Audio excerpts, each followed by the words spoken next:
Get off of Instagram and Snap and get off all these blogs and get into something that can really, really move your life forward.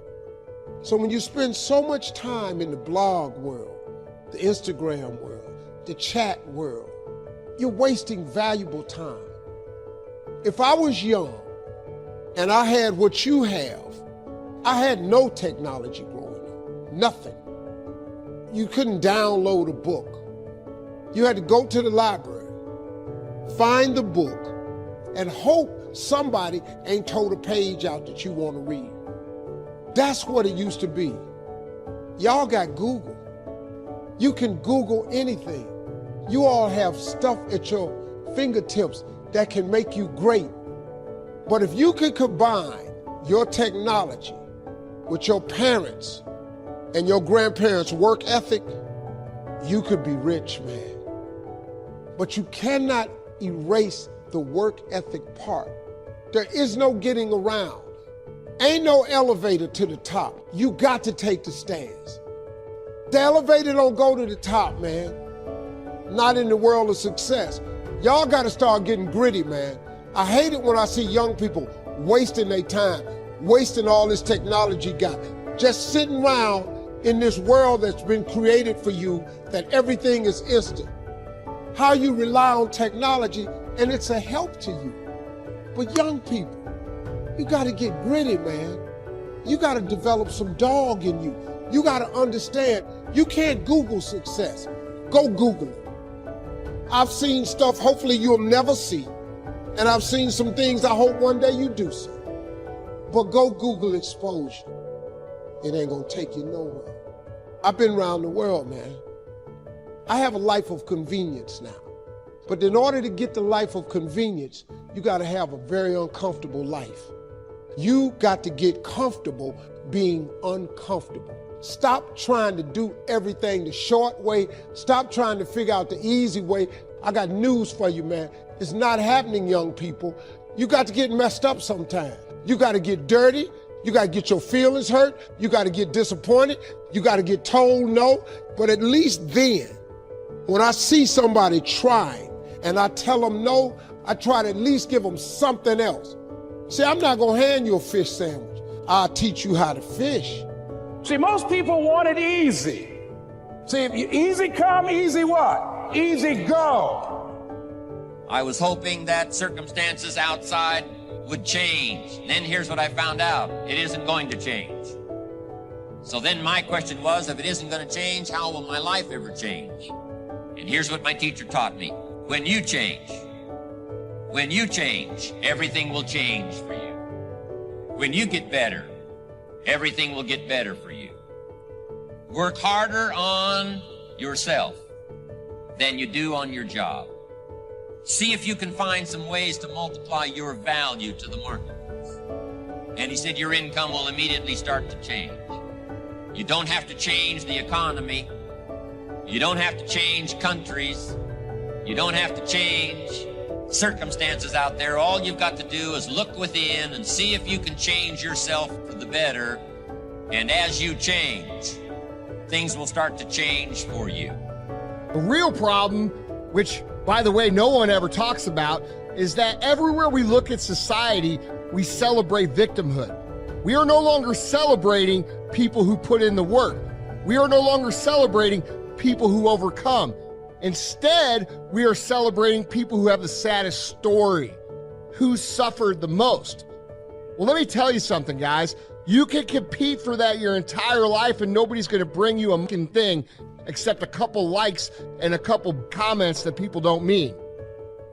The real winners are still and always will be the people who aren't immune from obstacles, but instead see obstacles as an opportunity to get better. They see this as the path to winning, and they are right. The only people that are gonna win are gonna be the people who recognize the opportunity to improve when they get punched in the face, which happens to all of us. So if that's you, if you're sitting there at home and you're posting sad story after sad story after sad story, realize that that's all you're ever gonna have. And I would suggest that instead of seeing life through the perspective of who's going to be the biggest winner of the losers, start being who's going to be the biggest winner. There's nobility in that. There is nobility in overcoming hardship. There is nobility in overcoming obstacles. There's nobility in creating a story that other people are inspired by. You know why? Because it shows people what's possible.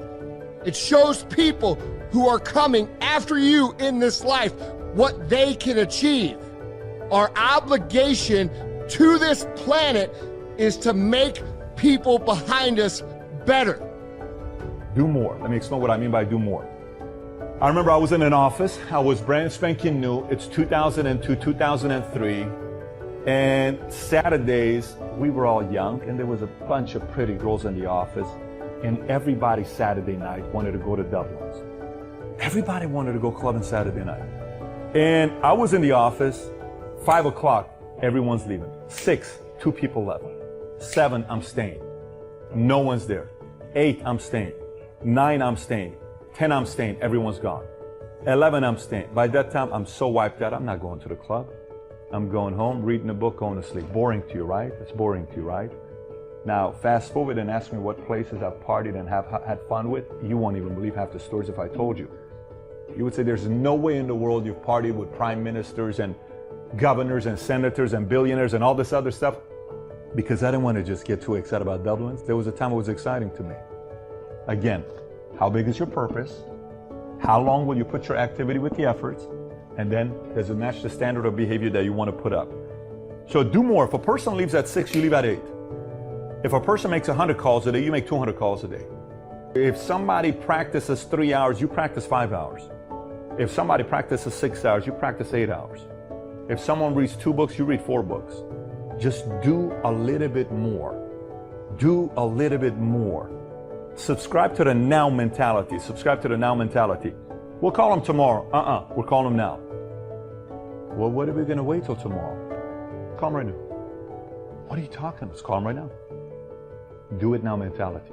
Work ethic is a part of it. Now. Do it now. Not tomorrow. Now. Now. Okay? Procrastinate tomorrow, next day, 3 hours, 5 hours. Let's do it right now. Don't fall for the work smart only concept. 4-hour work week is work smart. I get it. I respect it. Some people like that. Nothing big has ever been built without working very hard. And I'm talking very hard, very hard. It's Friday night right now while we're shooting this. Everybody's gone in the office. Everyone's going out to dinner. I just got back from Burbank, California.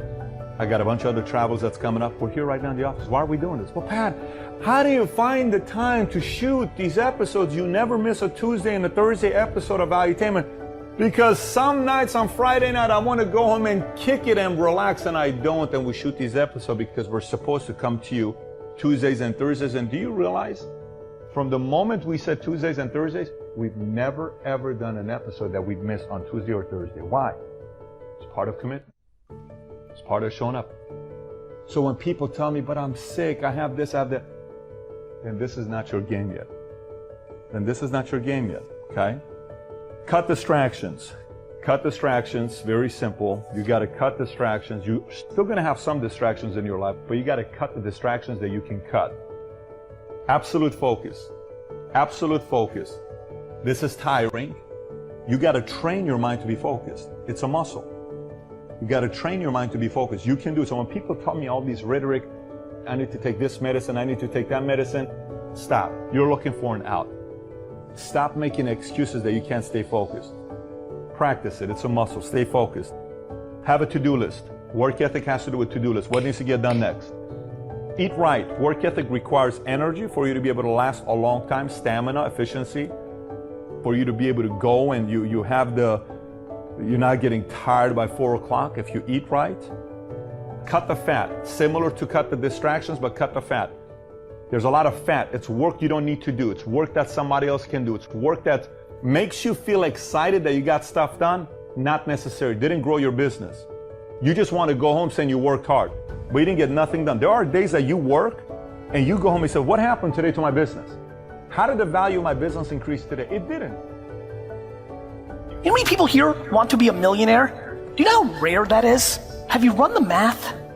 You have this enormous audacity, yet you're not putting in the work to get you there because you think somehow you've been tricked by yourself or somebody else that there's some system, that there's some fucking shortcut.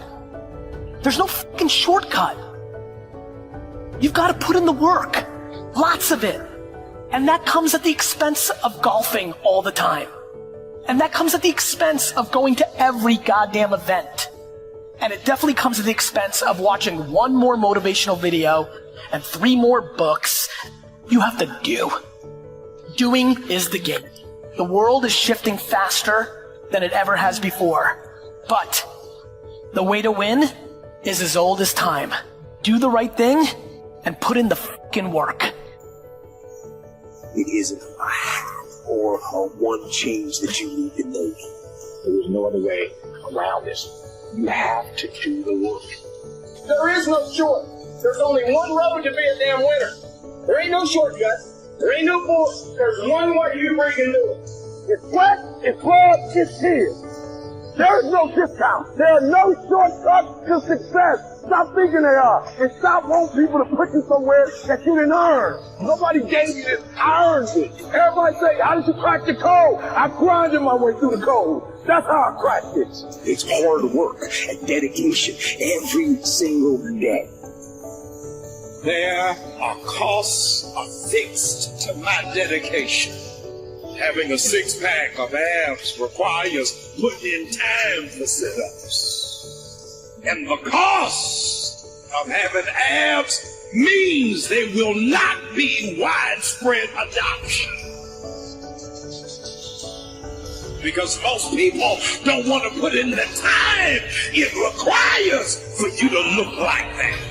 They envy your results, but they are not jealous of your process. You're not willing to put in the work that it takes for me to be able to occupy this level of excellence. I refuse to bring myself down to the doldrums of average. Why? Because I work too hard. You ain't gonna wreck it in one moment when it took me time to build. Stop looking for a shortcut. Go find your reason and drive that you will. Then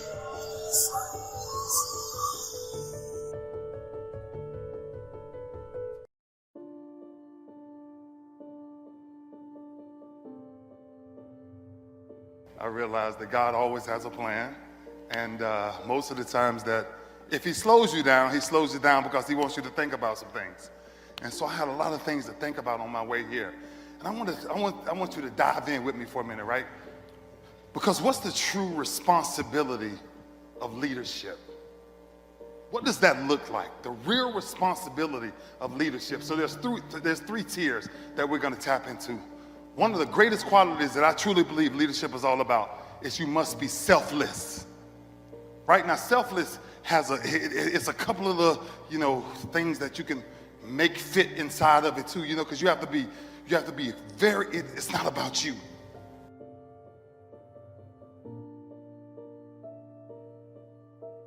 It's not about you. It's not about you. It's not about me. It's about we. How do we make this happen? Right? And something happened to me early in life that made me transition into thinking as an altruistic person. I wanted to figure out, I said, what's this thing? Like, Mom, I'm trying to figure it out at 10 years old. I'm like, Mom, why my father ain't around? Like, what's going on? Then Mama grabbed me one day and she says to me, she says, baby, listen, I don't have time for you to be a child. I need you to be a young man right now. My mom sat me down, I'll never forget it. She taught me how to cook, clean, braid, fold, plait, iron, wash, scrub. And I'm like, Mom, why are you teaching me all this? She said, because I need you to help me take care of your brothers and sisters. So when I started to understand that, I said, well, Mom, can I go outside and play? And then she looked at me and she said, look, don't ever leave my house. I'm like, okay, wow. What kid comes home and can't leave the house? So then I started to become a very selfless person, because the only thing that mattered to me at that point in time was my brothers and sisters. was figuring out a way. My mom worked 3 jobs. My mom was never home. My mom made it to 1985, my first football game ever. And she never made it to another one my entire career. So I became this person. I became this power that said, okay, mama can't do it. Daddy ain't here. So it's up to me. So as a leader, very early, did I understand it then? Absolutely not. But did I understand what mama said? Mama said, I need you not to be a kid, but to understand the roles of a young man. Our kids now.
Then there was a phone call. You got a phone call, right? And somebody said, hey, come and talk to us. Yeah, I moved to Beverly Hills. Because that's what you should do when you become successful. Yeah, right? When I get there, a friend of mine said, you've got to come and tell your story to my service club. You belong to the Rotary. And he said, if I arrange this breakfast meeting, I think our luncheon meeting, he said, would you come, just do a little 30-minute talk and tell your story? And he said, we'll call it Idaho Farm Boy Makes It to Beverly Hills. I said, okay, suits me. So I did this little talk, and evidently they enjoyed it. Before the day was over, I got a couple more invitations. You got to come talk to our service club, tell that same story, share those same ideas. That started me thinking about, really becoming involved in teaching and training. I'd done a lot of training and inspiring in my own entrepreneurial organizations, but not for the public. So I started doing these little talks for service clubs, and once in a while a high school class, college class, enjoying it very much. Then one day a man said to me, I've heard your talk now 2 or 3 times, and I've got this little company going. And he said, if you would come make a presentation, I'd be happy to pay you. And I thought, incredible. There's a job. Yeah. Could I really share my story and get paid? He said, I'll be happy to do it. Wow. So I did that. Then that led to another one and another one. Then later on, the idea occurred, why not have some representatives out selling tickets to come and hear a public seminar? Yeah. And we finally put that together. And that was, all those many, many years ago. What was the culture like back then when you guys were out barnstorming America and really developing the whole personal development culture that now is so prominent in America? What was that like? It was exciting. Of course, I gave it all away. Huh. All those speeches I did in colleges, high schools, and for service clubs and so on, that was all free. Then when somebody offered to pay me, that put a whole new look on it. And then I began this process of creating something valuable enough to where someone would buy a ticket and go and listen. And those were exciting days. The first one I did for pay, I think I had about 45 or 50 participants that bought tickets.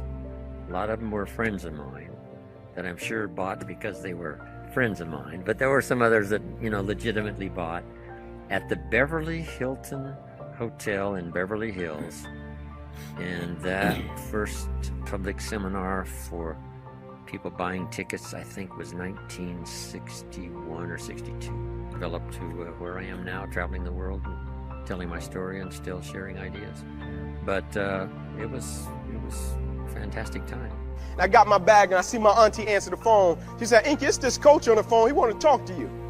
I said, is a basketball coach? She said, no, he's a new football coach at Crim. I'm like, all right, I'll give him a couple minutes. I get on the phone with him. He said, what you up to, man? I said, nothing, heading to basketball practice. He said, oh, you had the basketball practice? I said, yeah, man. He said, you don't want to play football no more? I said, no, I'm done with football.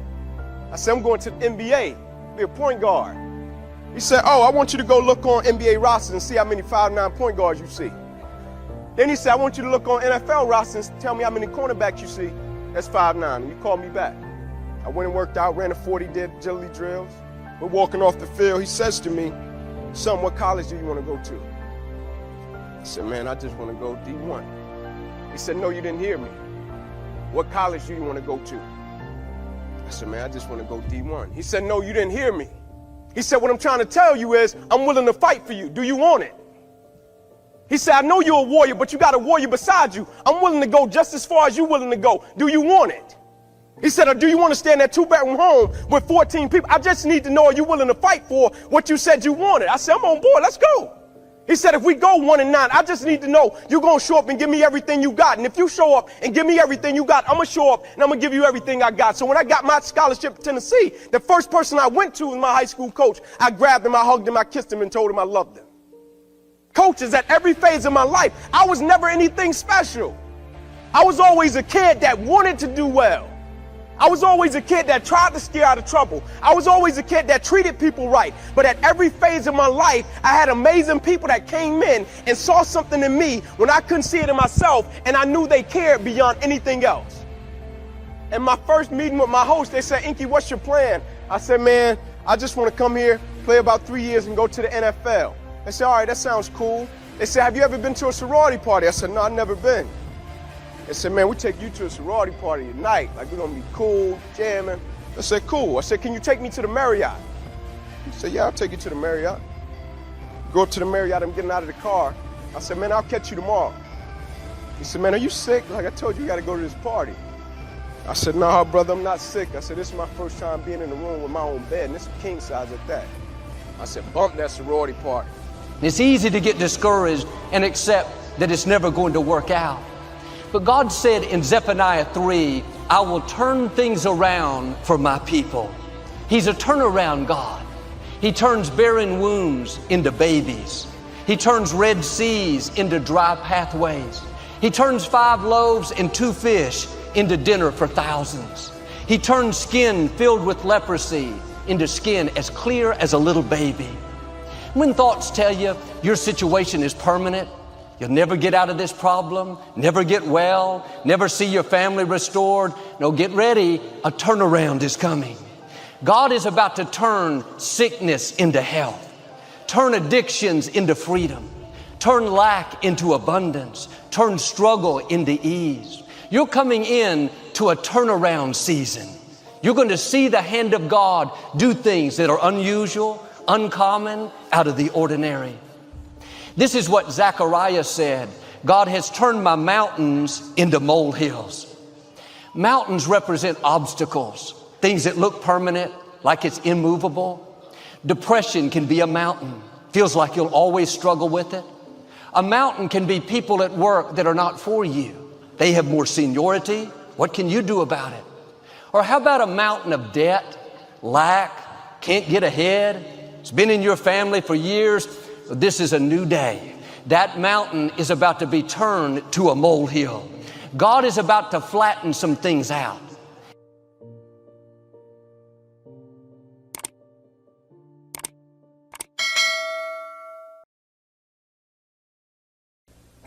I do not believe that any of us have dreams that were not given to us for the purpose of accomplishing those particular dreams. And I want to share something with you that has changed my life. I started out, as was indicated by Jack, it's very humble beginnings. I don't know what that dream is that you have. I don't care how far-fetched it might appear to be. I don't care how disappointing it might have been as you've been working toward that dream. But here's what I know, that that dream that you're holding in your mind, that it's possible. Let's say that together, please. Say, it's possible. See, sometimes we can't say, I can do that. But what we can say, that it's possible that I can have my dream as we run toward it, as we work on it day in and day out. No one, ladies and gentlemen, could have convinced me when I started out just over 6 years ago working on my dream. And I want you to think about whatever your dream is, because I was willing to take a chance, and most people won't do that. Most of the people that you talk to try and bring them into the business, these are not risk takers. Most people have done all that they're ever going to do. They raise a family, they earn a living, and then they die. But people who are running toward their dreams, life has a special kind of meaning. And here's what I will share with you, that in the process of working on your dreams, you are going to incur a lot of disappointment, a lot of failure, a lot of pain, a lot of setbacks, a lot of defeats. But in the process of doing that, you will discover some things about yourself that you don't know right now. What you will realize is that you have greatness within you. What you'll realize is that you're more powerful than you can ever begin to imagine. What you will realize is that you are greater than your circumstances, that you don't have to go through life being a victim. As Jack indicated, I was born in Miami, Florida, in an area called Liberty City, in an abandoned building on a hard linoleum floor with my twin brother. We were 6 weeks of age. We were adopted. When I was in 5th grade, I was identified as EMR, labeled educable, mentally retarded, put back from the 5th grade into the 4th grade, and stayed in that category until I got out of high school. I don't have any college training, but I met a high school teacher who one day changed my life. I was waiting on another student, and when he came in, he said to me, "Young man, go to the board and write what I'm about to tell you." And I said, I can't do that, sir. He said, "Why not?" I said, "I'm not one of your students." He said, "It doesn't matter. Follow my directions now." I said, "I can't do that, sir." He said, "Why not?" I said, "Because I'm educable, mentally retarded." And he came from behind his desk and he looked at me. He said, "Don't ever say that again. Someone's opinion of you does not have to become your reality." And that man, Mr. Leroy Washington, did something for me. He started planting seeds in my mind that enabled me to begin to dream, as Dexter has been doing for you. And ladies and gentlemen, I started working on my dream. And most people don't work on their dreams. Why? For many years I didn't. One is because of fear. The fear of failure. What if things don't work out? And the fear of success. What if they do and I can't handle it? The other thing is that most people, ladies and gentlemen, they get comfortable. They stop growing. They stop working on themselves. They stop stretching. They stop pushing themselves. And they end up becoming very cynical about life. And they throw in the towel on themselves on their families, and on their dreams. And the other thing is that most people don't feel worthy. What I'm doing now, I could have been doing years ago. But because I did not have a college education, because I didn't believe in myself, because I allowed other people's opinion of me to control my destiny, I didn't act on my ideas. So I applaud you for your dreaming, for your running toward your dream. I applaud you for believing in yourself, because that's what life is about, stretching and challenging, looking for ways that you can begin to improve yourself. And ladies and gentlemen, as a result of stretching out, of acting on my dream, and I don't know what that dream is for you, I can tell you that it's possible. No one could have convinced me that after just over 6 years, I will have my own book entitled Live Your Dreams. Just over 6 years, I will have 5 specials on public television. Just over 6 years, I've done motivational speaking for AT&T, Procter & Gamble, McDonald's Corporation, Xerox, IBM, just over 6 years. I will now have my own talk show that will premiere on Monday, Labor Day. I'm saying to you, your dream is possible. Your dream is possible. But not only is it important that you believe and begin to know that it's possible for you to live your dream as you run toward it, but I've done something that I want to share with you called Choosing Your Future. In fact, I've developed a set of tapes talking about how to begin to create your own reality by choosing your future. And not only is it important for you to know it's possible for you to choose your future, but it's necessary that you work on yourself, that you develop yourself. It's necessary that you get the energy drainers out of your life, people who don't want anything, people who are not striving, people who are not challenging themselves, people who aren't growing, people who have stopped dreaming. It's necessary that you align yourself with people and attract people into your business who are hungry, people who are unstoppable and unreasonable, people who are refusing to leave life just as it is and who want more. My mother used to say, birds of a feather flock together. If you run around with losers, you will end up a loser. It's necessary that you get the losers out of your life if you want to live your dream.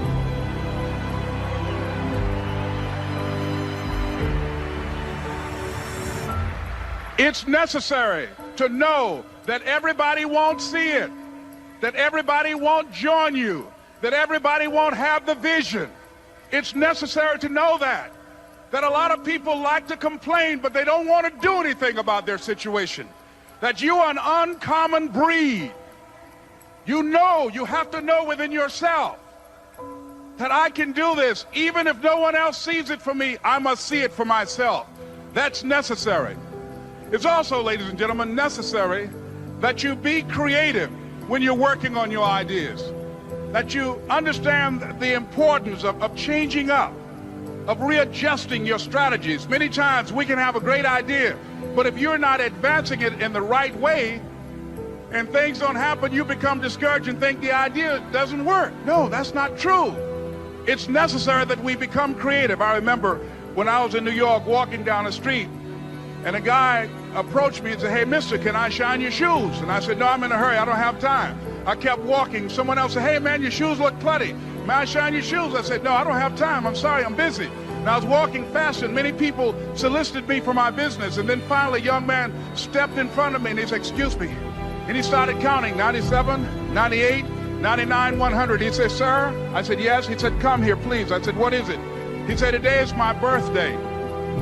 And every year, just to thank God for another year of life, the 100th person who passes my shoe shine stand, I offer them a free shoe shine.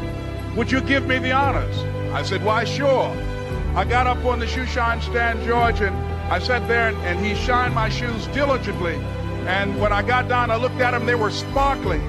And I was walking away, and I said, "Thank you." And I stopped, I said, "Excuse me, but how much do you usually charge?" He said, "Only $2. I said, "I tell you what, today's your birthday. Here's $5, keep the change." He said, "Thank you." As I was walking away, looking in the opposite direction at other people coming, he started counting again. 97, 98, 99, 100.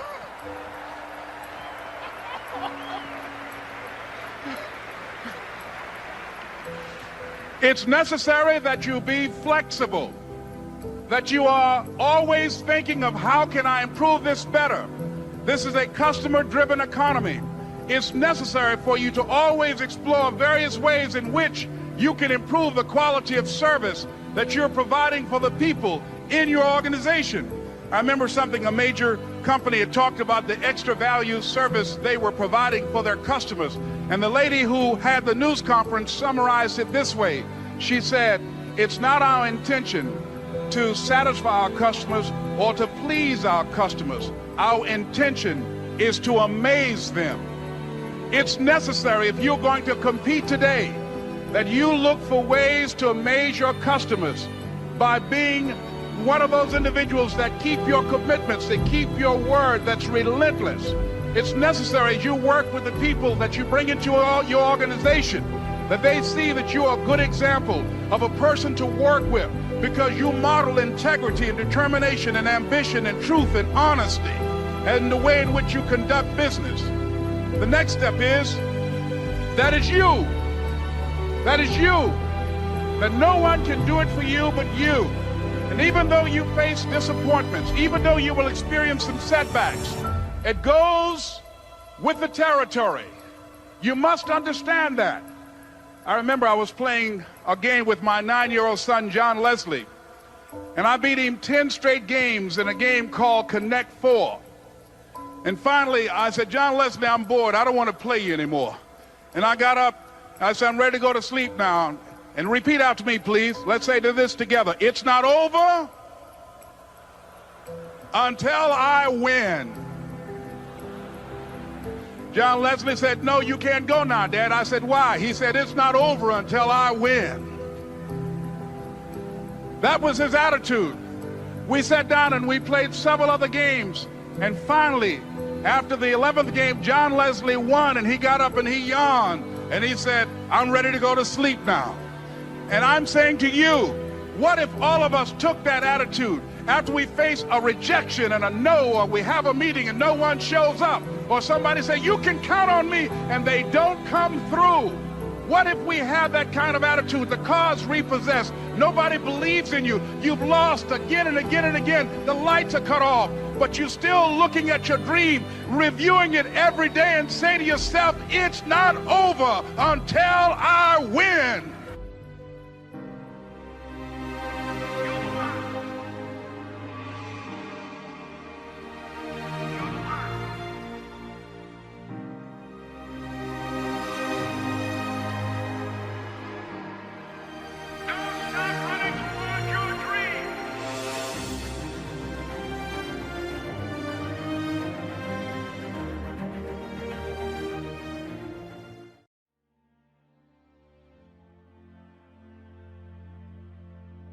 People who are not your children, you are under no obligation to help people. You're not responsible for another adult's happiness, well-being, or welfare. You're not responsible for that, nor should you make yourself responsible for another person. Take that pressure off you.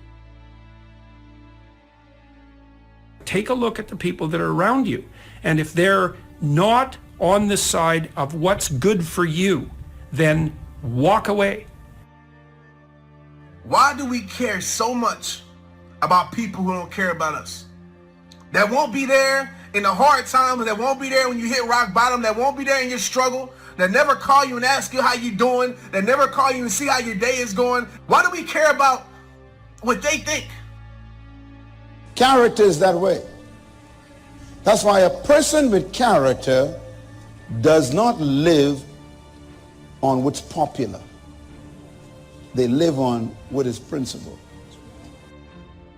The company you keep tells a whole lot about you. Someone say out loud, check your circle. See, the people around us, I don't care what your job is, I don't care how strong you are, I don't care how far down the road of life, the people around you, the more time you spend with them, I don't care who you are, you're going to become like them. that sometimes when you give from your heart, you are empowering people. And when you empower the wrong one who has malicious intent, they got their hand out because they have no power. They're weak, they're broke, they're struggling. Something is going on. And you reach your hand out to them. You let them move into your home. You let them borrow money. You let them use your car. So therefore you are empowering them. They take your hand, and as soon as they get off the ground, that hand becomes a fist, and they proceed to knock you out.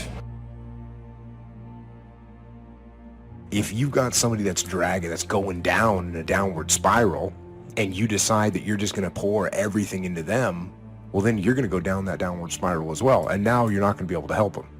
Oftentimes when you think you're helping someone, you're really just enabling them. You got to detach. You got to make sure you're not becoming emotional. You got to make sure that you're seeing the person and the situation for what it really is. Not what you want it to be, but what it really is, who they really are, what they are really doing.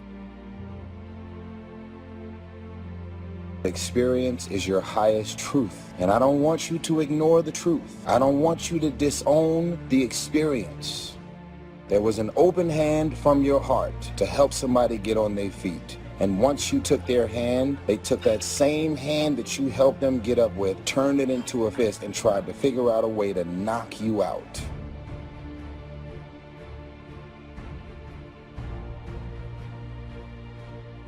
Do you notice that 95% of all your voicemails are a request? Don't you become the 911 in everybody's life. Just stop. Release yourself under pressure. Now her number, I would just block her number. I just learned how to block numbers. Did you all know that? It's the greatest, oh my God. Oh. That's what I gave myself for Christmas. My life's so good right now. Some of y'all right now are in relationships and friendships that you are clearly being used and taken advantage of. They're jealous of who you are and all the things you have, and yet they're using you for these various things. Pay attention to people and who they really are. Don't manipulate your mind to thinking, you know what, maybe I'm just being a negative person. There's this thing called instincts, intuition, and discernment. Pay attention to them. Don't disown them, because you will end up in pain in the end. Here's how you know if someone's your friend. You can tell them bad news, and they'll listen. They won't tell you why, you're stupid and why that bad thing happened to you and how something worse happened to them once and, derail the whole conversation. You can tell them good news, and they'll help you celebrate. And that's a really good way of deciding who you should have around you. We've all been used, we've all been taken advantage of. It doesn't feel good. And when you get used and taken advantage of or manipulated, you're doing everything and operating and coming from your heart. But unfortunately, other people have malicious, evil, and vindictive intentions towards you. And all you have to do is forgive those, but more importantly, learn from it. You find yourself in success. You lose yourself in significance. It's when we begin to add value to others that we begin to lose ourselves, because now the cause is greater. Our why, our purpose, our why is bigger than us. When you find your why, you'll find your way. Everything changes at that time. Because once you find that, it puts you in your power place. See, if you know what your life work is, I encourage you to start working on it.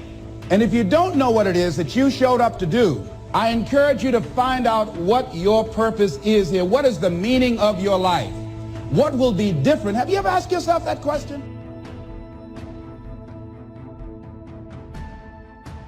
One of the great distractions of chasing our dreams is this thing that goes off in our head as we're negotiating the price we're paying.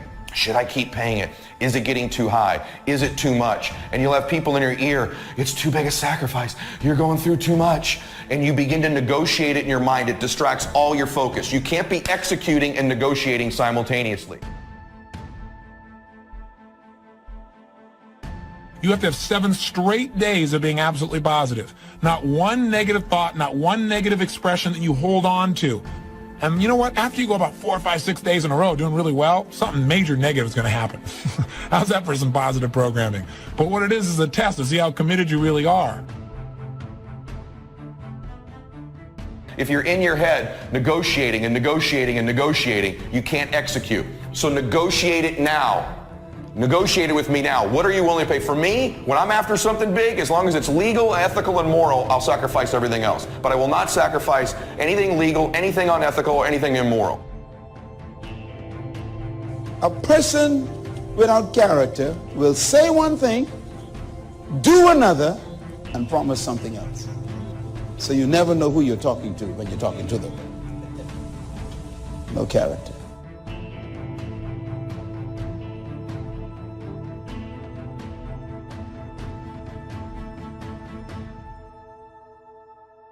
We should not fear failure, for example. Anyone can fail, and virtually everyone does at one time or another. But if we should not fear failure per se, we should fear failure to do our best.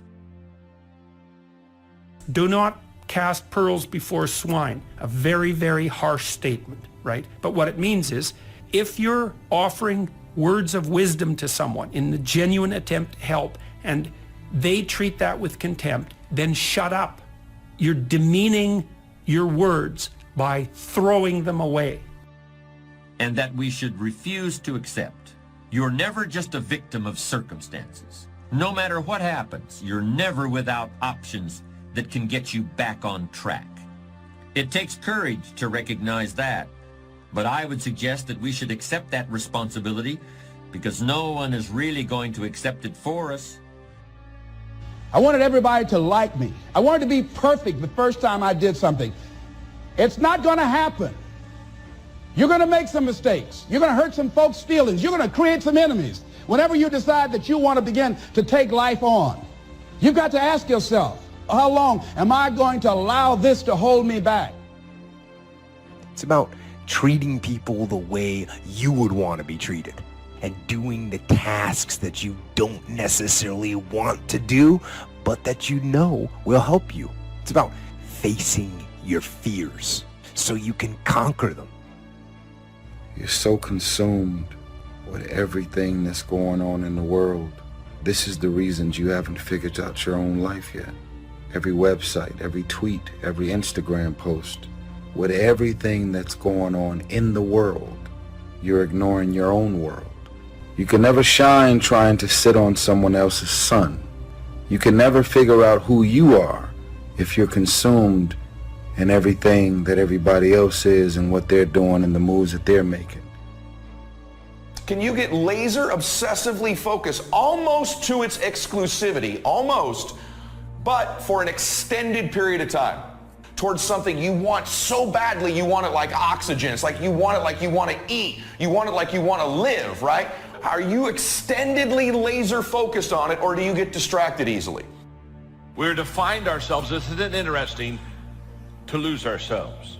And we lose ourselves when our purpose becomes bigger than us. To find a purpose, how important. But then to take that purpose and place it in a position that has eternal factors involved is to lose yourself and to go to another whole level of life and another level of living. It's here that wisdom provides very real, very practical benefits. It's wisdom that provides a sense of life's value and assurance that all the effort has been worthwhile. There's no question that we must take care of our material needs, but a fulfilled life requires meaning as well as substance. Unfortunately, many people reject what God made them to be. And they spend their entire lives trying to be something they're not. And then they wonder why they're so unhappy and so unfulfilled. You were made to be you, not anybody else. And if you try to be somebody else that you're not shaped to be, you're going to be miserable. People don't do what they know in life, but what they do is they operate within the context of the vision they have of themselves. How to begin to get a larger vision of yourself and how to begin to make this your decade. Because in order to do that, it's going to be very challenging. It's going to require that you begin to see yourself worthy of the requirements in terms of effort, in terms of commitment, in terms of action, or whatever it is that you need to do in order to take your life where you want to take it. Of course, the reality isn't quite that simple. But it's not as simple either as thinking that just because you're older, things are now going in the opposite direction. And that while you used to want to do everything, you should now want to do nothing. No, reality is by no means that simple either. Because you've been through some stuff, and you can help them, give them advice, give them insight over things that they may be struggling with. This is what the love circle is. We spread love. When people write comments and tell their stories, respond to 10 people without you knowing you have signed up to be a part of the love circle. I love you. Tag whoever needs to see this video and make sure you share it. Credit goes to our awesome patrons who make videos like this one possible. Consider joining them to support our work. You can also support us by subscribing to our channel and clicking the bell button to get notified when our new videos are released. And as always, thank you for watching.